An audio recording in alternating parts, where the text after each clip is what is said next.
జకరియా గ్రంథం 1వ అధ్యాయం 18వ వచనం నుండి 21వ వచనం వరకు నేను చదువుతాను. బైబిల్ అలా ఉందో లేదో గమనించండి. నేను చదువుతున్న మాటలు పాత నిబంధనలో 777 పేజీ పాత బైబిల్స్ మీ దగ్గర ఉంటే old print bible 777 page number. జకరియా గ్రంథం 1వ అధ్యాయం 18 నుండి 21. నేను చదువుతున్నప్పుడే దానిలో ఉన్న చాలా విషయాలు మీరు జాగ్రత్తగా గ్రహించండి.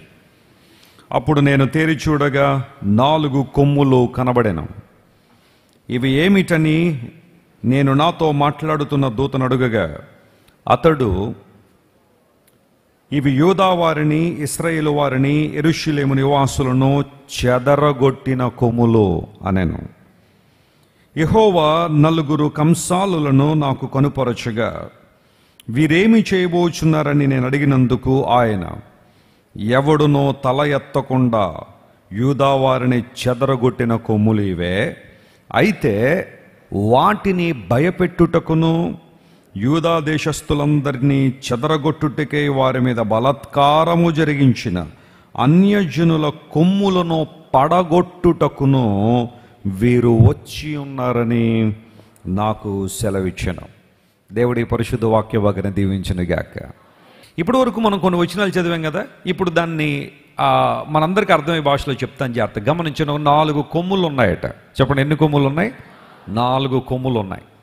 సో జకరియా గారు అడుగుతున్నారు, తన దగ్గర ఒక దూత ఉంటే, ఈ కొమ్ములు ఏంటండి అని అడిగితే, ఈ కొమ్ములు యూదా వారిని, యెరూషలేము వారిని, ఆ తర్వాత ఇశ్రాయేలు వారిని చెదరగొట్టేసిన కొమ్ములు. అంత మాత్రమే కాకుండా వారు తల ఎత్తకుండా చేసిన కొమ్ములు. ఆ క్రింద వచనాలు ఉంది, వారు తల ఎత్తకుండా చేసినట్టు ఈ కొమ్ములు చెదరగొట్టేశారట. 3వ మాట ఏమన్నాడంటే అన్యజనులు అనే మాట వాడాడు. ఈ కొమ్ములు ఎవరంటే అన్యజనులు. వీళ్ళు యూదా వారిని, ఇశ్రాయేలు వారిని, యెరూషలేము వారిని చెదరగొట్టేశారు. సో ఇది ఎలా ఉంటే, ఈ లోపల దైవజనుడు చూస్తూ ఉండగా 4 కంసాలులు అక్కడికి వచ్చారని బైబిల్లో రాయబడింది. కంసాలులు అంటే ఒక కులం గురించి ఇక్కడ రాయబడలా. తెలుగు బైబిల్లో సౌలభ్యం కోసం ఆ మాట వాడారు, కానీ వాస్తవానికి ఇంగ్లీష్లో క్రాఫ్ట్స్ మ్యాన్ అనే మాట ఉంది. పని చేసేవారు అని అర్థం, శిల్పులు అని అర్థం, మెటల్ మీద పనిచేసేవాళ్ళు అని అర్థం. ఇంకా చాలా అర్థాలు దానికి ఉన్నాయి. మరొక ట్రాన్స్లేషన్లో కార్పెంటర్స్ అనే మాట వాడాడు, చెక్కతో పనిచేసేవాళ్ళు అని అర్థం. ఏదేమైనప్పుడు ఒక మీనింగ్ ఏంటంటే, అక్కడ తెలుగు బైబిల్లో ఆ మాట వాడబడింది, కానీ ఇంగ్లీష్ బైబిల్లో క్రాఫ్ట్స్ మ్యాన్ అనే పదం ఉంది, పని చేసేవాళ్ళు అని అర్థం. వాళ్ళు ఎంతమంది ఉన్నారట? 4 ఉన్నారు.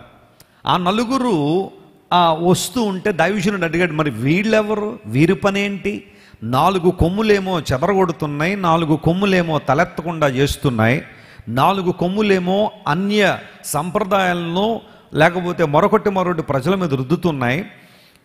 అవి ప్రక్కన పెడితే ఈ 4 ఎవరు అని అడిగితే, ఇప్పుడు అక్కడ ఇవ్వబడుతున్న ఆన్సర్ ఏంటి అంటే, ఏ కొమ్ములైతే దేవుని ప్రజలను చెదరగొట్టాయో ఇకపై వాటిని వీరు భయపెడతారు. స్తోత్రం చెప్పండి, హల్లెలూయా. అంటే ఈ 4 ప్రత్యేకమైన గుంపుగా కనబడుతున్నారు. వీరట ఇంతవరకు భయపడిన వారిని ఇప్పుడు వాళ్ళు ఏం చేస్తున్నారంటే భయపెట్టే పరిస్థితికి వస్తూ ఉన్నారు. ఆ పరిస్థితుల్ని భయపెట్టే స్థానానికి వీరు వస్తూ ఉన్నారు. అంత మాత్రమే కాకుండా అక్కడ రాయబడిన మాట, తల ఎత్తకుండా చెదరగొట్టిన ఈ కొమ్ములను, బలాత్కారం చేసిన అన్యజనుల కొమ్ములను వీరు పడగొట్టబోతున్నారు. స్తోత్రం చెప్పండి, హల్లెలూయా. 4 కొమ్ములు చెదరగొట్టేవిగా ఉంటే 4 వ్యక్తులు ఆ కొమ్ములను పడగొట్టడానికి నియమించబడ్డారు, ఆ కొమ్ములను భయపెట్టడానికి నియమించబడ్డారు అని అక్కడ రాయబడింది. ఇంతే, ఇంకేమీ లేదు దీనిలో.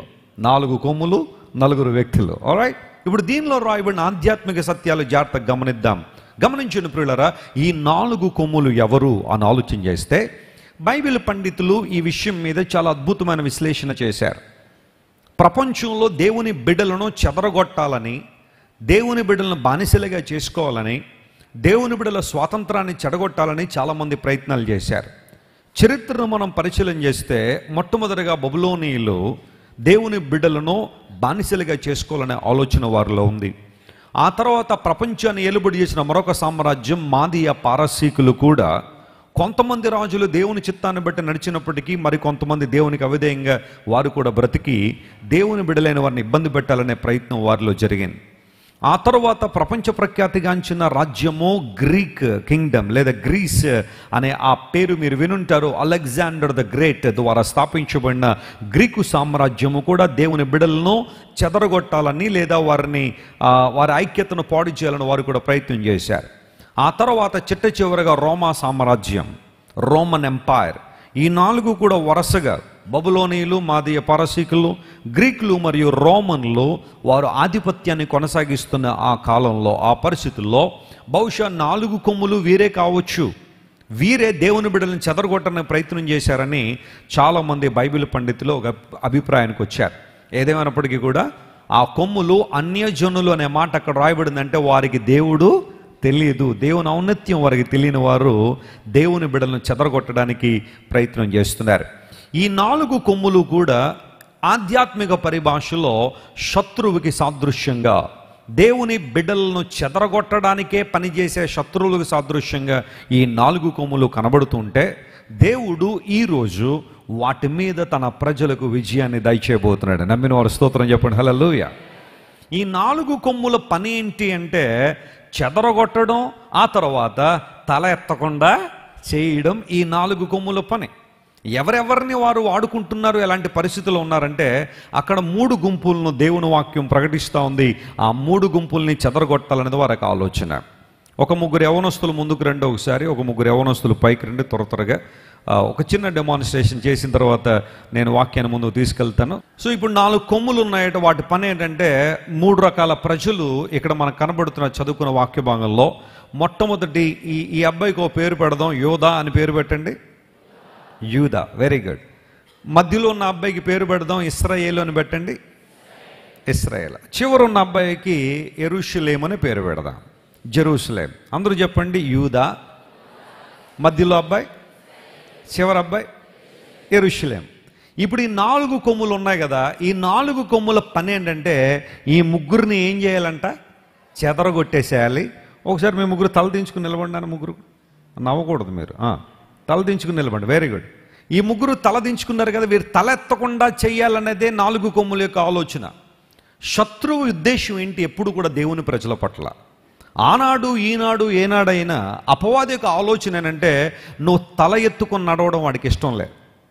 నువ్వు అవమానంలోనే ఉండాలని కోరతాడు, నువ్వు బంధకాల్లోనే ఉండాలని కోరతాడు, నువ్వు విచారంలోనే ఉండాలని కోరతాడు, నువ్వు భయంకర పరిస్థితుల మధ్య కొట్టుమిట్టాడాలని అపవాది యొక్క ఆలోచన. అంత మాత్రం కాకుండా ఈ 3 అనుభవాలు ప్రతి జీవితంలో చెదిరిపోవాలనే 4 కొమ్ముల ఆలోచన. Listen to me carefully. నీ జీవితంలో 3 అనుభవాలని చెదరగొట్టాలని అపవాది ఎప్పుడు ప్రయత్నం చేస్తుంటాడు. నెంబర్ 1 యూదా. చెప్పండి పేరు మరలా. యూదా అనే ఆ మాటకు అర్థం ఏంటి? మనం అర్థాలు తీసుకుందాం. ఆ మాటలకు అర్థాన్ని మనం తీసుకుంటే జాగ్రత్తగా గమనించండి. యూదా అనే మాటకు స్తోత్రము అని అర్థం. చెప్పండి, యూదా అనే మాటకు అర్థం ఏంటి? ఇప్పుడు ఈ 4 కొమ్ముల లక్ష్యం ఏంటంటే నీ జీవితంలో స్తుతి అనుభవాన్ని ఏం చేయాలని, చెదరగొట్టాలని. You got the point. ఈ 4 కొమ్ముల యొక్క లక్ష్యం ఏంటి అంటే, శత్రువు లక్ష్యం ఏంటంటే ఈ యోధాన్ని చెదరగొట్టాలని. యోధా చెదరగొట్టబడ్డం అంటే అర్థం ఏంటో తెలుసా? నీ జీవితంలో స్తుతి అనే అనుభవం లేకుండా చేయాలని, నీ జీవితంలో స్తోత్రం అనే మాట వినబడకుండా చేయాలనేది అపవాదిక ఆలోచన. Let's come to the second person. అతని పేరు ఏమని చెప్పాను నేను? ఇశ్రాయేలు. ఇశ్రాయేలు అనే మాటకు అర్థం ఏంటో తెలుసా? రెస్లింగ్ విత్ గాడ్, దేవునితో పోరాడువాడు అని అర్థం. దేవునితో పోరాడువాడు. మరొక ట్రాన్స్లేషన్లో ఇశ్రాయేల్ అనే మాటకు అర్థం ఏంటంటే ట్రయంఫెంట్ విత్ గాడ్, దేవునితో పోరాడి గెలిచేవాడు అని అర్థం. అంటే ఇప్పుడు ఇశ్రాయేలు గెలుపుకు సాదృశ్యం, విజయానికి సాదృశ్యం. ఈ 4 కొమ్ముల లక్ష్యం ఏంటో తెలుసా? నీ జీవితంలో విజయం అనే మాట ఏం చేయకూడదు, వినబడకూడదు, చెదిరిపోవాలి, చెదరగొట్టాలనే ఆలోచన. 3వ మాట దగ్గరికి వద్దాం. ఆయన పేరు ఏమని చెప్పుకున్నాం మనం? యెరూషలేం. ఇప్పుడు చదివిన వాక్యభాగం కదా, యోధావారు, ఆ తర్వాత ఇశ్రాయేలు వారు, ఆ తర్వాత యెరూషలేము నివాసులు. యెరూషలేం అనే మాటకు సమాధాన పట్టణం అని అర్థం, ద సిటీ ఆఫ్ పీస్. అంటే అపవాది యొక్క ఆలోచన ఏంటంటే నీ జీవితంలో ఏం ఉండకూడదని, సమాధానం ఉండకూడదని. ఇప్పుడు మళ్ళీ గమనించండి, ఈ 4 కొమ్ములు దేనికోసం పనిచేస్తున్నాయంటే నీ జీవితంలో స్తోత్రం అనే మాట వినబడకూడదు. రెండవది, విజయం అనే మాట వినబడకూడదు, మూడవది సమాధానం అనే మాట వినబడకూడదు. కూర్చోండి, మీ ముగ్గురు కూర్చోండి. ఇప్పుడు మీకు అర్థమైంది, ఆ కాంటెక్స్ట్కి ఈజీగా అర్థమైందా? 4 కొమ్ములు కనబడుతున్నాయి. ఎవరు వీరు అంటే వీరు చెదరగొట్టేవారు. దే స్కాటర్ గాడ్స్ పీపుల్ అనే మాట ఉంది. స్కాటర్ అనే పదం ఇంగ్లీష్లో రాస్తుంది చెదరగొట్టబడడం. ఏం చెదరగొట్టడానికి వారు ప్రయత్నం చేస్తారంటే నీ జీవితంలో 3 ప్రాముఖ్యమైన అనుభవాలు చెదరగొట్టాలనేది ఆలోచన. అందులో మొట్టమొదటిది స్తుతి. కొంతమంది జీవితాల్లో ఈ 4 కొమ్ములు పనిచేస్తున్న విధానాన్ని బట్టే వారి జీవితంలో ఏం కనబట్టలేదు, స్తుతి కనబడదు. ఏం కనబడద్ది అంటే ఎప్పుడు కూడా కంప్లైంట్సే. దేవుణ్ణి ఆరాధించే అనుభవం లేదు, స్తుతించే అనుభవం కనబడదు. ఎప్పుడు ఏదో పోగొట్టుకున్నట్టుగా నీరసంగా, నా బతికేంటోనండి ఇలా అయిపోయిందండి, నా జీవితమేనండి ఇలాగ అయిపోయింది, నాకేనండి ఈ శ్రమలన్నీ, నాకే ఈ కష్టాలన్నీ ప్రతిసారి వారికి కలిగిన కీడుల్లో, వారికి కలిగిన అపజయాలను తలంచుకుని ఏడుస్తూ ఎప్పుడు ఇశ్రాయేలు ప్రజల్లా కంప్లైంట్ చేయడమే కానీ అరణ్య యాత్రలో వారు ఎప్పుడు కూడా దేవుడు చేసిన మేళ్లను బట్టి స్తుతించినట్టుగా లేఖనాల్లో మనకు కనబడదు. కానీ they always complain about their situation. వారి పరిస్థితులను బట్టి వారు ఎల్లప్పుడూ కూడా సణిగేవారుగా ఉన్నారు. సణిగే చాలామంది సంహారకుని చేతులు ఏమైపోయారు, చనిపోయారు. ఈరోజు నీ జీవితంలో స్తుతి చెదరగొట్టబడిందా? స్తుతి అనే అనుభవాన్ని చెదరగొట్టేశారా? 4 కొమ్ములు అన్య జనులు, లేదా నిన్ను చెదరగొట్టేవారు, నిన్ను పడగొట్టాలని ప్రయత్నం చేస్తున్న వాళ్ళు, అపవాది శక్తులు, దురాత్మ శక్తులు, లోకము, లోకసమైన వ్యక్తులు నీలో ఉన్న స్తుతి అనుభవాన్ని చెదరగొట్టేశారా? నువ్వు ఆలోచించాలి. ఈరోజు దేవుడు మనందరినీ కూడా ఎందుకు నియమించాడు? Why God has called us? Why God ordained us? Why God appointed us? ఎందుకు దేవుడు మనల్ని అపాయింట్ చేశారు? ఆయన ఎందుకు మనల్ని కొనుక్కున్నారు? తన రక్తం పెట్టి ఎందుకు మనల్ని ఏర్పాటు చేసుకున్నారంటే మనలో స్తుతి అనేది సమృద్ధిగా ఉండాలనే. Praise the lord. ప్రభువుకి కృతజ్ఞతాస్తుతులు చెప్పే అనుభవం మనలో ఎలా ఉండాలా? పుష్కలంగా ఉండాలి. అది చెదరగొట్టబడిందా? ఈరోజు మరలా నువ్వు పునరుద్ధరించబడాలి. నీలో ఉన్న యూదా పునరుద్ధరించబడును గాక. ఆమేన్. ఒకవేళ ఎంతవరకు సణిగి నాకే ఎందుకు ఇలా జరుగుతుందని బాధపడి దేవుని స్తుతించలేకపోయావు, మనస్సు తెరిచి దేవుని ఆరాధించలేకపోయావేమో.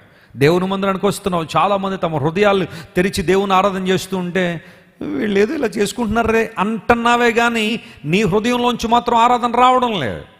You are simply coming to the church and going back to your house and not worshipping the lord with all your heart, mind and soul. హృదయపూర్వకంగా దేవుని ఆరాధించాలని దౌర్భాగ్యమైన పరిస్థితి నీలో ఉందేమో. మనసు తెరిచి దేవునికి కృతజ్ఞత చెప్పే అనుభవం నీలో దూరం అయిపోయిందేమో. ఈరోజు మరలా నీలోని యూదా పునరుద్ధరించబడాలని దేవునికి ఆలోచన. స్తుతి మన స్థితిని ఏం చేస్తుంది? మారుస్తుంది. మీరు ఇంతవరకు విన్న దైవ సందేశం మరియు దేవుని సేవకులు చేసిన ప్రార్థన మీకు ఆశీర్వాదకరముగా ఉన్నదని విశ్వసించుచున్నాము. ఈ సందేశాన్ని మీ స్నేహితులకు, బంధువులకు షేర్ చేయండి. మీకు ఏదైనా ప్రార్థన అవసరత ఉన్నచో మా ఫోన్ నంబర్లకు కాల్ చేయండి. దేవుడు మిమ్మల్ని ప్రేరేపిస్తే విశ్వాసంతో సాగుచున్న ఈ పరిచర్యను ప్రోత్సహించండి. మరిన్ని వర్తమానాలు, పాటలు వినుటకు జాన్ వెస్లీ మినిస్ట్రీస్ అను మా యూట్యూబ్ ఛానల్ను సబ్స్క్రైబ్ చేసుకొనండి. ప్రభువైన యేసుక్రీస్తు కృప మీకు తోడైండును గాక.